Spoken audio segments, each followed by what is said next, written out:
देख लो आपकी light white सब इसी की वजह से आ रही है, इसी लॉ की वजह से। तो देखो इसने क्या एक्सपेरिमेंट थे, इसके एक्सपेरिमेंट यही थे बेटा, बहुत छोटी सिंपल सी बात है, देखो आप एक बार ध्यान से। इस तरह की मान लो एक लूप बना दिया मैंने, एक करंट कैरिंग लूप है, और इसमें एक गैल्वेनोमीटर लगा दिया मैंने इस तरीके का, ठीक है ना। तो इसके दो तीन बातें थी कि इस गैल लूप है, लूप बनाया मैंने इस तरह का, सर्कुलर लूप है, ठीक है ना, केवल गैल्वेनोमीटर लग रहा है, कोई बैटरी वैटरी नहीं लग रही। लेकिन क्या करा फिर इसने, अगर ये मैग्नेट इसके पास लेके गया, ठीक है ना, मैग्नेट पास लेके गया, तो इसमें जैसे ही पास लेके जा रहा था गैल्वेनोमीटर में डिफ्लेक्शन आ गया। तो ये बहुत बड़ा अचीवमेंट था उस टाइम का, कि बिना बैटरी के करंट चल रही है, सोचो आप। बैटरी का खर्चा ही नहीं, केवल क्या करना है कि इसको केवल पास में लेके जाना है और करंट पैदा हो जाए। डिफ्लेक्शन का मतलब गैल्वेनोमीटर के तो यही मतलब था कि इसमें करंट चलने लग गई, ठीक है ना, यही मतलब हो सकता है। और फिर ये इसको दूर ले गया तो भी डिफ्लेक्शन आया, बट डिफ्लेक्शन अपोजिट डायरेक्शन में आया, बट डिफ्लेक्शन तो आया। और जैसे इसने मोशन इसकी रोक दी, तो डिफ्लेक्शन भी खत्म हो गई, ठीक है ना। तो पहले ये क्या सोचने लगा इन एक्सपेरिमेंट से, इसने सोचा कि इसके साथ एक और करा इसने, कि मान लो इसको मैग्नेट की भी जरूरत नहीं पड़ी, इसने क्या किया, दूसरी करंट कैरिंग कॉइल लेके गया है, ठीक है ना। ये दूसरी करंट कैरिंग कॉइल इसके पास लेके गया। तो करंट कैरिंग कॉइल जब इसके पास जा रही थी, तब भी इसमें क्या था, आपका गैल्वेनोमीटर में डिफ्लेक्शन आ रहा था, ठीक है ना। करंट कैरिंग, ठीक है ना, इस करंट कैरिंग कॉइल को जब पास में ला रहे हो तब भी इसमें डिफ्लेक्शन है, या मैग्नेट को पास ला रहे हो तब भी डिफ्लेक्शन है। समझ रहे हो इस चीज को आप। तो इसने क्या बोला, इसने यहाँ पे सोचा कि जब, अगर रिलेटिव मोशन जब भी होगी कॉइल या मैग्नेट के बीच, या कॉइल या मैग्नेटिक फील्ड के बीच, ये तो मैग्नेटिक फील्ड प्रोड्यूस करता है ना, मैग्नेट थोड़ी ना, मैग्नेटिक फील्ड प्रोड्यूस करती है करंट कैरिंग कॉइल। तो या तो मैग्नेट कॉइल के बीच जब भी रिलेटिव मोशन है तो करंट पैदा होगी, शुरू में ये सोचने लगा है, ठीक है ना। बट इसने फिर एक और करा कि क्या पता रिलेटिव मोशन पे डिपेंड नहीं कर रहा हो। तो उसने एक और एक्सपेरिमेंट किया, उसने क्या बोला कि इस तरह का गैल्वेनोमीटर लगाया, और ये दूसरी कॉइल थी, ठीक है ना, और यहाँ पर इसने कीवी लगा दी इस तरीके से। तो अब इसने क्या करा, कोई किसी चीज को मूव नहीं कराया, इसने केवल इस की को क्लोज किया तो भी डिफ्लेक्शन आ गई, और फिर की को ओपन किया तो फिर डिफ्लेक्शन आ गई। तो यहाँ तो कोई रिलेटिव मूवमेंट नहीं, ठीक है ना। तो यहाँ तो कोई इनमें रिलेटिव मोशन नहीं थी। फिर इसके बाद इन तीन से नहीं, मतलब बहुत सारे इसने एक्सपेरिमेंट किए, तो फिर इसने एक लॉ निकाल दिया कि कैसे करंट पैदा हो रही है, इसका रीजन बेसिक क्या है, इसका बेसिक रीजन जो मैग्नेटिक फील्ड नहीं है, ठीक है ना।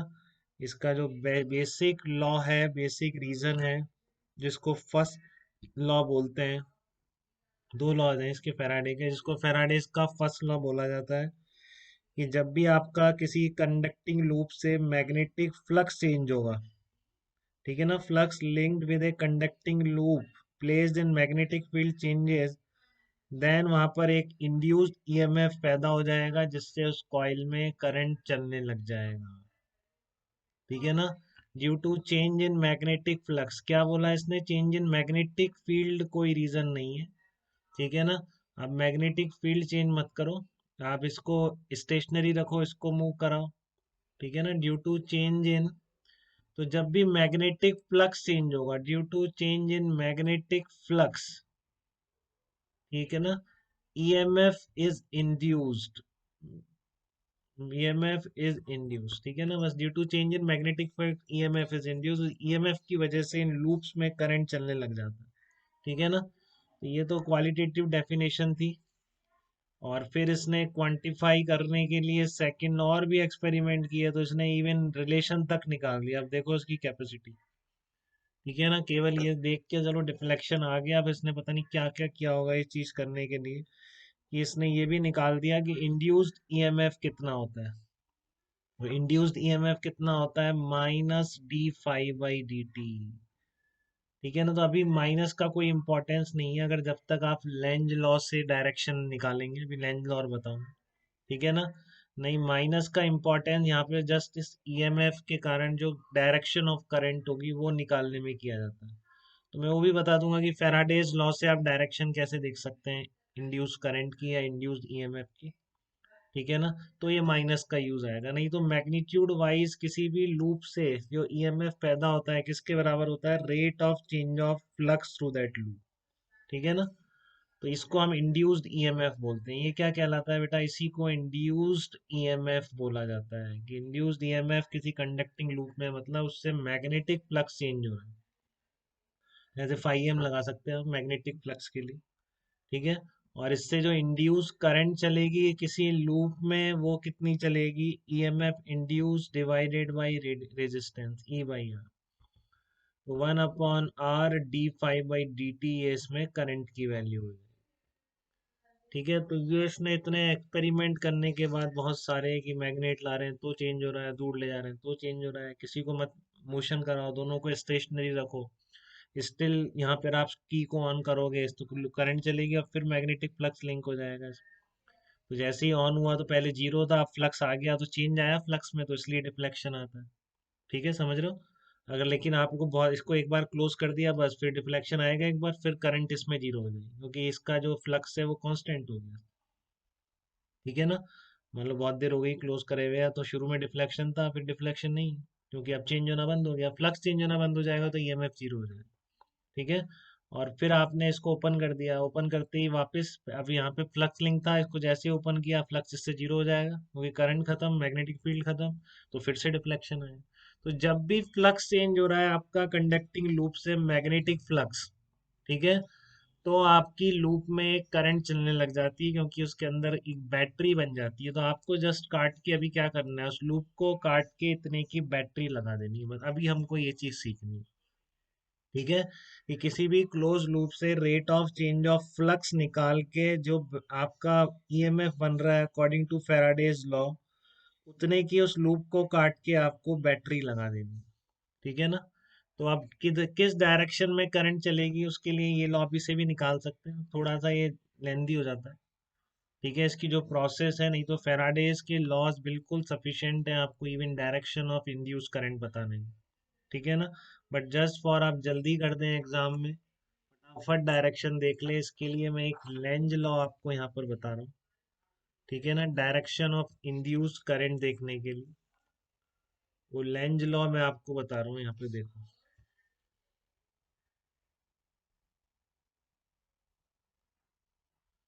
तो लेंज लॉ क्या कह रहा है, लेंज लॉ कह रहा है कि जो इंड्यूस्ड करंट आप पैदा करते हो ना हमेशा, ठीक है ना, जैसे मान लो ये लूप रखा हुआ है और आपने इसमें से मैग्नेटिक फील्ड को चेंज करा। मान लो ये मैग्नेटिक फील्ड में था यूनिफॉर्म में और मैग्नेटिक फील्ड बढ़ने लग गया अचानक। ठीक है। मैग्नेटिक फील्ड क्या करने लग गया, मैग्नेटिक फील्ड इंटेंसिटी इस रीजन की बढ़ने लग गई। तो अब इससे क्या हो गया, बी डॉट ए से फ्लक्स लिखो, इस लूप से इसी प्लेन में मान लो लूप है, तो बी डॉट ए की वजह से आप देख सकते हो इससे फ्लक्स चेंज होने लग गया। ठीक है ना। तो जो करंट चलेगी वो इस तरीके से चलेगी जैसा मैंने आपको लास्ट लेक्चर में भी देखा था अपन ने, मैग्नेटिज्म जब पढ़ रहे थे अपन, डाया मैग्नेटिज्म, तो वहां पे भी मैंने नेम लिया था कि जिसके कारण ये करंट पैदा हुई है, इस रीजन की वजह से। ठीक है। ये इंड्यूस करंट उसी रीजन को खत्म करने की कोशिश करती है। अब यहाँ पर इस लूप में इंड्यूस करंट चलने का रीजन क्या था, कि ये मैग्नेटिक फील्ड इंटेंसिटी बढ़ रही है, ये रीजन था। ठीक है ना। क्या रीजन था, मैग्नेटिक फील्ड इंटेंसिटी बढ़ रही है, तो इसलिए आपका इस लूप में करंट कैसी चलेगी, उसको कम करने के लिए क्लॉकवाइज चलेगी एंटी क्लॉकवाइज चलेगी, बताओ। जिस हाँ, एंटी क्लॉकवाइज चलेगी जिससे कि उससे जो मैग्नेटिक फील्ड पैदा हो वो बढ़ते हुए मैग्नेटिक फील्ड को कम कर सके। ठीक है ना। तो इस तरह से ये लेंज लॉ आपको ध्यान रखना है कि मान लो इस तरह का लूप है आपका और बी वेक्टर डॉट है और बी इसमें डिक्रीज कर रहा है, बाहर की तरफ है डायरेक्शन बी की और बी कम हो रहा है। तो बताइए इस लूप में करंट क्लॉकवाइज होगी या एंटी क्लॉकवाइज होगी, अगर बी कम कर हो रहा है तो। बी बी कम हो रहा है, बाहर की तरफ फील्ड है और बाहर की तरफ कम हो रहा है। हाँ, तो क्या चलेगी इसमें, एंटी क्लॉकवाइज होगी ना बेटा, इसमें देख रहे हैं आप इस चीज को, एंटी क्लॉकवाइज करंट चलेगी अगर बाहर की तरफ वाला फील्ड इसमें कम हो रहा है। ठीक है ना। तो फील्ड अगर कम हो रहा है तो करंट कैसी चलेगी इसमें, एंटी क्लॉकवाइज चलेगी, जिससे क्योंकि इसके पैदा होने का रीजन क्या था, मैग्नेटिक फील्ड का कम होना। तो current Lenz according to Lenz law current ऐसी पैदा होगी कि जिसके कारण वो पैदा हुई है उसी को खत्म करने की कोशिश करेगी।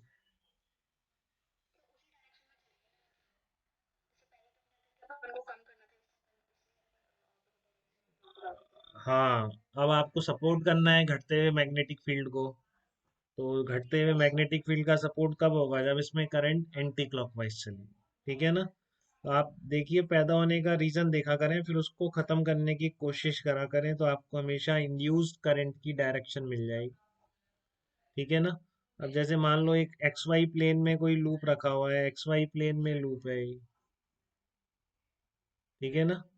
कहाँ पे है? एक्स वाई प्लेन में है, और बी वेक्टर इसका एक्स एक्सिस के अलोंग है, ये एक्स वाई प्लेन में लूप रखा हुआ है। And B vector is equal to 2t i cap, B vector I cap direction में। ठीक है? और इसकी लेंथ स्क्वायर लूप है, एल लेंथ मान लो इसकी। तो find out induced EMF, find out induced EMF in the square loop, find out induced EMF in square loop. तो स्क्वायर लूप में कितना ईएमएफ इंड्यूस होगा अगर बी वेक्टर इस तरीके से वेरी कर रहा है? 2ti कैप, एल लेंथ का है, स्क्वायर लूप की लेंथ एल है। तो इस स्क्वायर लूप में इंड्यूस्ड ईएमएफ कितना होगा? आप इसको काट के कितने की बैटरी लगाएंगे, ये बात पूछ रहा हूँ बेसिकली। बताइए, इसको काट के आप कितने की बैटरी लगाएंगे इसमें? अगर आपका बी वेक्टर इस तरीके से चेंज हो रहा है, 2ti कैप है बी वेक्टर, किसी भी इंस्टेंट पर यूनिफॉर्म है, पर्टिकुलर वैल्यू पर हर जगह अलोंग द एक्स एक्सिस है, तो आप इसको काट के कितनी की बैटरी लगाएंगे? ध्यान से देखो भाई, क्या कह रहा हूँ मैं, थोड़ा ध्यान से करिए इस क्वेश्चन को, ऐसे मत करिए। क्या आंसर आएगा इसमें? बैटरी का ईएमएफ कितना होगा?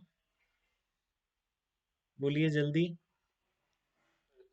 हाँ, जीरो होगा बिल्कुल। किसने बताया? दीपेंद्र, आपने बताया क्या? हाँ, बिल्कुल सही बताया आपने, क्योंकि आप देखो इसका एरिया वेक्टर क्या है, के कैप में है ना बेटा इसका। तो आप किसी भी इंस्टेंट पर इससे फ्लक्स लिखेंगे तो B vector dot A vector करेंगे कि नहीं? तो एरिया आपका एक्स वाई प्लेन में है, मैग्नेटिक फील्ड भी ऐसा है, यही तो है magnetic field along the I, I cap. तो हमेशा बी और ए के बीच का एंगल कितना आ जाएगा? जीरो आ जाएगा। तो फ्लक्स क्या है? इससे हमेशा जीरो फ्लक्स लेंगे। तो आप बी कभी भी चेंज करते रहो, कितना भी करते रहो, जब तक डायरेक्शन आई कैप रहने वाली है। तो यहाँ पर टाइम के साथ मैग्नीट्यूड ही बदल रहा है, डायरेक्शन थोड़ी नहीं बदल रही, इस तरह का एक्सप्रेशन के बिना। ठीक है? तो इसलिए आपका फाई क्या हो जाएगा? कांस्टेंट हो जाएगा, हमेशा ही जीरो है, तो D phi by D T क्या हो जाएगा आपका? जीरो हो जाएगा। तो ईएमएफ, कोई ईएमएफ इंड्यूस नहीं होगा, कोई करंट लूप में नहीं चलेगी। ठीक है ना? इस लूप में कोई करंट नहीं चलने वाली है बेटा। तो बताइए, यहाँ तक कोई दिक्कत तो नहीं है? लेंज लॉ से, और डायरेक्शन अच्छा चल ही नहीं रही है, बाकी इनमें डायरेक्शन में तो दिक्कत नहीं है, लेंज लॉ से देख लो।